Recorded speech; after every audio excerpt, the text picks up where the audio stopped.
Entonces, el objetivo de esta práctica fue conocer algunos métodos que son Hopler y Oswald y equipos para hacer medidas de viscosidad de líquidos nitrogenados, que en nuestro caso fue el isopropanol, el etanol y el agua. Siguiendo con el marco teórico, los líquidos nitrogenados tienen la característica de deslizarse en capas, que es como se muestra en esta imagen. Para explicar la fórmula que vemos acá de la viscosidad, voy a explicar esta imagen. Entonces tenemos dos láminas, que son las que se muestran acá en azul, y estas láminas tienen una superficie de área A. Y dentro de estas láminas está el líquido newtoniano, que es lo que muestra acá que es como capas. Cuando este sistema se le aplica una fuerza tangencial, tienden a deslizarse las capas que están pues en el fluido, así como se muestra en la imagen. La diferencia pues de altura entre las capas es lo que llamamos dy. Y cuando se aplica esta fuerza, las capas tienden pues, a moverse a una velocidad que pues es v. Y aquí está la fórmula que lo explica, donde F es la fuerza de fricción, que es igual al menos área por N sobre el diferencial de dB sobre dy. El A es el área de la lámina, el dy sobre el dB es la diferencial de velocidad respecto al diferencial de espesor del fluido, y N es la constante de fricción, que conocemos como viscosidad, que sus unidades son newtons por segundo sobre metro cuadrado. En el laboratorio se usan diferentes métodos para medir la viscosidad de un líquido. En nuestro caso utilizamos el método con la metodología del viscosímetro de Oswald y el viscosímetro de Hopler. Y cada una de estas metodologías tiene asociada una ecuación, que para el caso de Oswald es la ecuación de Poiseuille, que es la que se muestra aquí, y esta ecuación es muy útil para conocer la viscosidad de un líquido cuando conocemos la viscosidad y la densidad de un líquido referencia. Y por otro lado tenemos el viscosímetro de Hopler, que usa la ecuación de Stokes, que es esta que se muestra aquí, que en este caso utiliza la densidad de una esfera y una constante K, que más adelante pues le mostraré cómo la aplicamos. Bueno, en cuanto a los equipos reactivos que se utilizaron, fueron los que tenemos aquí mencionados, que son aquí pues están escritos. Y en cuanto al procedimiento, tuvimos que montar, en este caso, pues dos metodologías, como expliqué, que empecemos con el viscosímetro de Oswald. Entonces tuvimos que montar, para la redundancia, el montaje que mostramos en esta imagen, pero antes de usarlo teníamos que purgar el sistema. Para purgarlo lo que hacíamos era que insertábamos el líquido problema que íbamos a medir y con un pipeteador pipeteamos y succionamos el líquido más o menos hasta esta altura. Luego ya dejamos que el líquido bajara y ya podíamos sacar el líquido para ahora sí empezar a medir pues ya como tal los tiempos. Entonces volvimos a introducir el líquido, con el pipeteador succionamos hasta más o menos a esta altura y el líquido bajaba y cuando pasaba justamente por esta marca A empezamos el cronómetro y cuando pasaba por la B pues ya terminábamos el cronómetro. Y así se hizo 3 veces para cada líquido. Eh, También tenemos de este lado el viscosímetro de Hopler, que tuvimos que montarlo como se muestra en la imagen, pero antes también tenía que ser purgado. Introducíamos el líquido y movíamos muy bien el viscosímetro para que todo el líquido untara las paredes del sistema. Ya después también quitábamos estas tapitas que tienen una trapa burbuja y limpiábamos muy bien con el líquido que íbamos a medir. Sacábamos el líquido y ahora sí empezábamos la medición. Llenábamos el sistema hasta más o menos por aquí, introducíamos la esfera y para que no creara burbuja con un palito, pues intentábamos como empujar la esfera. Después de eso se terminaba de llenar, se ponía el atrapa burbujas lentamente y se cerraba el sistema. Luego ya que toda la esfera bajara, se daba vuelta al sistema y se esperaba que la esfera pasara por la primera marca para iniciar el cronómetro. Luego cuando ya terminara la última marca, ahí ya se paraba el cronómetro. Y así fue como se hizo. Ya luego de esto, utilizamos el pinómetro, que lo que hacíamos era que pesábamos el pinómetro vacío, luego lo llenábamos con cada líquido y también lo pesábamos pues con cada líquido. Y así encontramos más adelante las densidades. Bueno, en cuanto a los datos recopilados, son los que se muestran en esta imagen, que pues recopilamos la temperatura ambiente, la masa del pinómetro vacío en gramos, la masa de la esfera de vidrio que utilizamos en Hopler también en gramos, el diámetro de la esfera de vidrio en milímetros, que esos eran datos que ya tenía la esfera en sí, y los tres líquidos para el método este fue el de Oswald y este fue el de Hopler, que pues medíamos los tres tiempos, como yo mencioné anteriormente, y también la masa del pinómetro lleno con cada líquido, también en gramos. Ahora sí pasamos a la parte de cálculos. Primero calculamos pues todo lo que se necesitaba para usar la metodología de Oswald. Entonces primero se calculaba la masa del agua, que para este caso pues se tomaba la masa del pinómetro lleno con agua menos la masa del pinómetro vacío, y eso nos daba la masa del agua. Y a partir de ahí calculamos el volumen del pignómetro, que arriba iba pues esa masa que ya habíamos calculado, sobre la densidad del agua, que es un valor de referencia que nosotros buscamos, y eso nos dio este valor. Ya luego se calculaba la masa del isopropanol y del etanol, de la misma forma que calculamos la masa del agua, y esa masa se dividía sobre el volumen para obtener las densidades, que son estas que obtuvimos aquí. Ya después se pasó a calcular la viscosidad de N para el isopropanol y el etanol, con el método pues, de Oswald, como estaba diciendo. Todo lo que está subrayado en amarillo son valores de referencia que nosotros buscamos. Entonces, teníamos que primero despejar N1, que es la viscosidad del líquido 1, para poder hallarla. Y quedaba de esta forma. Entonces, así calculamos la viscosidad del isopropanol. Arriba iba la densidad del isopropanol por los segundos que se tardó, que se promediaron los tres resultados que obtuvimos, los promediamos y lo pasamos a segundos, que fue 66 segundos, y se dividió entre la densidad del agua por también el promedio en que se demoraba pues, el líquido pasar entre las dos marcas, pero en este caso fue del agua, por la viscosidad del agua a la temperatura que nosotros medimos en CP. Y esto nos dio este valor, y el mismo procedimiento se hizo para la viscosidad del etanol. Ahora sí, con el método de Doppler, lo primero que teníamos que hacer era calcular la densidad de la esfera. Para eso teníamos que calcular primero el volumen de la esfera, en el que buscamos la fórmula, que es 4/3 de pi por el radio de la esfera, y ya, al cubo.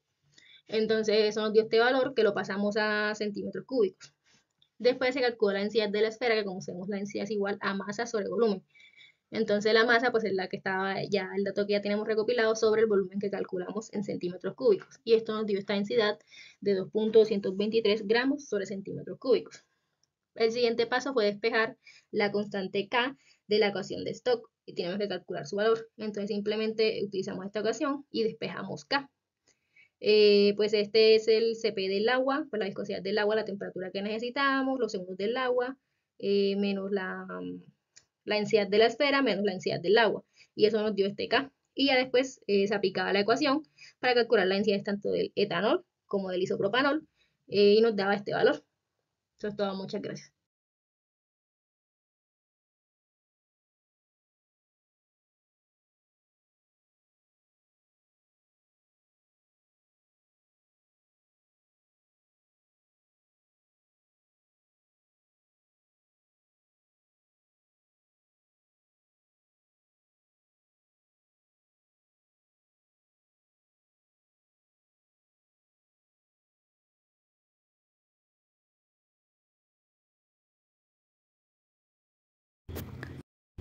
A continuación tenemos los resultados obtenidos. En la tabla azul tenemos las viscosidades calculadas por el método de Oswald y en la gráfica verde tenemos las viscosidades calculadas por el método de Doppler. A continuación tenemos que para el isopropanol por el método de Oswald tuvimos una viscosidad de 2.25 y respectivamente para el etanol de 1.4. En comparación con el método de Doppler, que para el isopropanol se obtuvo 2.3 y para el etanol 1.52. Entonces, al utilizar un valor de referencia que encontramos en la literatura, se obtuvo que para el método de Oswald encontramos un porcentaje de error de 7.4 para el isopropanol y para el etanol encontramos un porcentaje de error de 16.6%. Posterior a esto, para el método de Doppler, encontramos que el porcentaje de error para el isopropanol fue de 5.3, mientras que para el del etanol fue de 26.6%. A continuación, siguiendo con el análisis de los resultados, encontramos pues que los valores para el etanol y el isopropanol eran muy similares entre sí, pues solamente diferían un poco de los decimales, pero las unidades eran muy similares. Con esto dedujimos que los valores obtenidos para el isopropanol eran mayores que los del etanol, por ende el isopropanol tenía una mayor viscosidad en relación al etanol. Esto se puede explicar mediante la literatura debido a que las moléculas del isopropanol, al ser polímeros líquidos de cadena larga, son mucho más viscosos en comparación al etanol. Entonces lo que ocurre es que básicamente esas cadenas se enredan entre sí, lo que dificulta al fluido, pues valga la redundancia, fluir. Entonces Es por esto que los líquidos de alta viscosidad tienen puntos de ebullición elevados y calores de vaporización también elevados. Ahora, con respecto a la comparación que hicimos con los porcentajes de error, como ya lo mencioné anteriormente, para el método de Oswald, para el isopropanol fue mayor en comparación con el método de Hopler. Y el caso contrario, para el etanol, por el método de Oswald se obtuvo un menor porcentaje de error con relación al método de Hopler. Entonces, esto nos hace cuestionar cuál de estas dos metodologías es la mejor para determinar la viscosidad de un líquido. En lo personal, creemos que se debería de hacer otro experimento para poder hacer una comparación entre cuál de estos métodos sería el más eficiente para realizar la medición de la viscosidad. También a esto se le suma que es posible que hayan habido errores de carácter sistemático o errores aleatorios que hayan afectado la medición de las viscosidades del isopropanol y del etanol, sumándole las condiciones ambientales que pueden afectar también significativamente en las moléculas. Otro aspecto importante a resaltar son las aplicaciones a la microbiología industrial y ambiental. Como podemos observar en la imagen, tenemos una enzima que se está uniendo a un sustrato y formando lo que se conoce como el complejo enzima-sustrato. Este complejo se utiliza para la formación de productos por medio de esas enzimas. Entonces, lo que ocurre es que cuando hay una presión hidrostática elevada a nivel intracelular, ocurre que la viscosidad en el citoplasma incrementa.